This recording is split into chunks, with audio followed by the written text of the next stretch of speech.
পাঙ্কর আইল্যান্ডের থার্ড ডেতে একদম সকাল সকাল আমরা বের হয়ে গিয়েছি বোট ট্রিপের জন্য। বোট ট্রিপ নর্মালি ৯টা থেকে শুরু হয়, বাট আমরা তারও আগে শুরু করেছিলাম।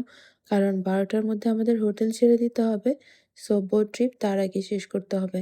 আমাদের বোট ট্রিপ শেষ করতে ৩ ঘন্টা সময় লাগবে। সো ৮:৩০টায় যদি আমরা শুরু করতে পারি, সেক্ষেত্রে 11:30টায় আমরা শেষ করতে পারবো। এবং ১২টার মধ্যে হোটেল আমাদেরকে ছেড়ে দিতে হবে। সো সেই প্ল্যান অনুসারে 8:30টার সময় আমাদের বোট স্টার্ট করে। যেহেতু সকাল সকাল বোট ট্রিপের জন্য স্টার্ট করতে হয়েছে, সো ব্রেকফাস্টের কোনো সময় আমরা পাইনি।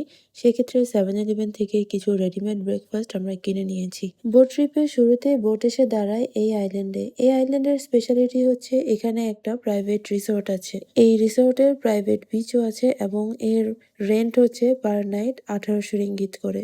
আপনাদের জানার জন্য একটা ইনফরমেশন শেয়ার করি, সেটা হচ্ছে বোট ট্রিপের জন্য আমাদেরকে 200 রিঙ্গিত পে করতে হয়েছে। একটা বোটে 10 জন করে উঠতে পারে। চাইলে 12 জনের নেওয়া যায়, তবে 12 জনের বেশি কোনোভাবেই ওঠা যাবে না। এই বোটগুলো খুবই ছোট, সো সেক্ষেত্রে রিস্ক হতে পারে। এই বোট ট্রিপের মধ্যে ইনক্লুড ছিল 4টা আইল্যান্ড ঘুরে দেখাবে এবং একই সাথে স্নর্কেলিং এর জন্য একটা আইল্যান্ডে নিয়ে যাবে। স্নর্কেলিং মাস্ক ওরা আমাদেরকে প্রোভাইড করবে, আর সাথে অবশ্যই লাইফ জ্যাকেট ইউজ করতে হবে। আপনারা যারাই এই টাইপের বোট ট্রিপগুলো নেবেন, অবশ্যই লাইফ জ্যাকেট ইউজ করবেন। কোনোভাবে লাইফ জ্যাকেট ছাড়া এই বোটগুলোতে উঠবেন না। সব ইনফরমেশন শেয়ার করা শেষ, এখন সাগরের সৌন্দর্য দেখার পালা। এখন যে বিচে এসে আমাদের বোটটা দাঁড়িয়েছে এটা হচ্ছে মানকি বিচ। একটা সময় এখানে প্রচুর মানকি ছিল, বাট এখন আর মানকি তেমন একটা দেখা যায় না। মানকি বিচ ধরে আমাদের বোটটা আরও সামনের দিকে এগিয়ে যাচ্ছে, আর সাগরের সৌন্দর্য দেখে অবাক হয়ে যাচ্ছি। সবচেয়ে বেশি অবাক লাগছে বিশাল বড় বড় এক একটা পাথর আরেকটা পাথরের উপরে দাঁড়িয়ে আছে। আর সাগরের ভিতরে সৌন্দর্য এত বেশি সুন্দর, যেটা চোখে না দেখলে কখনোই বিশ্বাস করা যায় না।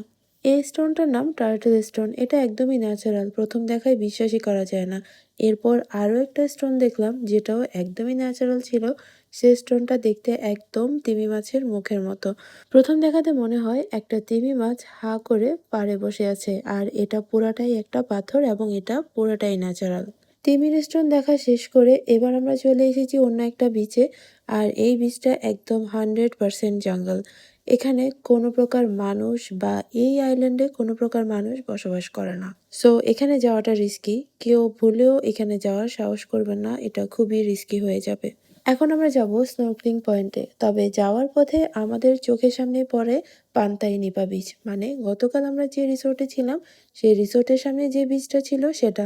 বোটম্যানের এক্সপ্লানেশন অনুসারে এই দ্বীপের সবচেয়ে সুন্দর বিচ হচ্ছে এই পান্তাই নিপা বিচ, যেটাতে গতকাল আমরা ছিলাম। পান্তাই নিপা বিচ দেখতে দেখতে এখন আমরা এগিয়ে যাচ্ছি আরো সামনের দিকে। আইল্যান্ডটা ছোট হয়, ঘুরতে কিন্তু খুব বেশি সময় লাগে না। তবে এতক্ষণ আপনাদেরকে যে সিনারিগুলো দেখিয়েছি এগুলো কিন্তু পাঙ্কর আইল্যান্ডের সিনারিও না, এগুলো পাঙ্করের আশেপাশে ছোট ছোট কিছু আইল্যান্ড আছে সেগুলোর সিনারিও। এখন স্ক্রিনে যে বিচটা দেখতে পাচ্ছেন এটার নাম হচ্ছে কোরাল বিচ। যদিও এই বিচে এখন আর তেমন একটা কোরাল পাওয়া যায় না, তবে এখানে একটা চাইনিজ টেম্পল আছে। যারা টেম্পল লাভার তারা কিন্তু গিয়ে দেখে আসতে পারেন, টেম্পলটা খুবই সুন্দর। ফাইনালি আমরা স্নর্কেলিং পয়েন্টে চলে এসেছি, কিন্তু আমাদের ট্রিপের যারা আছে তাদের কেউই স্নর্কেলিং পছন্দ করে না। স্নর্কেলিং শুধুমাত্র আমি পছন্দ করি, সো আমাদের বেশিক্ষণ সময় লাগেনি।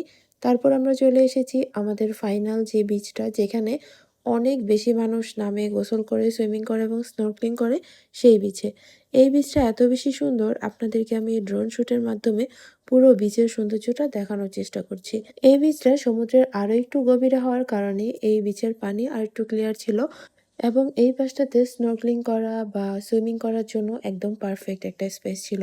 চারপাশের ভিউটা এত বেশি সৌন্দর্য ছিল, কখন যে 3টা ঘন্টা শেষ হয়ে গিয়েছে আমরা বুঝতেও পারিনি। আমরা এখানে অনেক সুন্দর একটা সময় কাটিয়েছি, সুইমিং করেছি, রিল্যাক্স করেছি। তারপর বোটম্যান চলে এসেছে এবং আমরা বোটে করে ব্যাক করেছি, কারণ আমাদের ঝটপট হোটেলে যেতে হবে এবং হোটেল ছেড়ে দিতে হবে। এই ছিল আমাদের ডে 3 আর পার্ট 1 এর ব্লগ। পার্ট 2 দেখার জন্য অবশ্যই আমার পেজে অ্যাক্টিভ থাকতে হবে। সবাই ভালো থাকবেন। আল্লাহ হাফেজ।